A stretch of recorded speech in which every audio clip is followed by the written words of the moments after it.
ไม่ได้จะพามาเก็ตกระปูแดง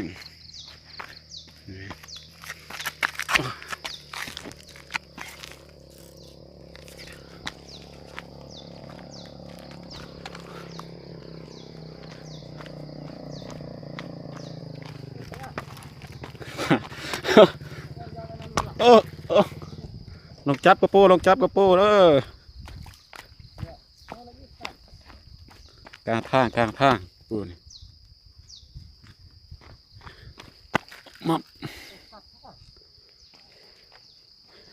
โอ้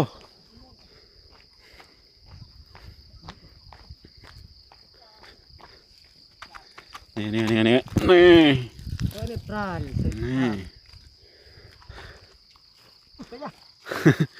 อันนี้แหละกึ่ง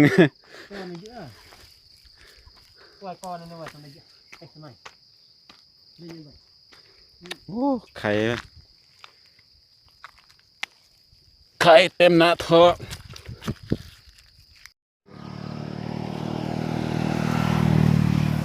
นี่มือ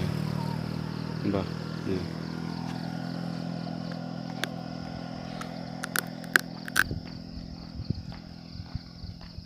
โอ้หลายสมควรเนาะ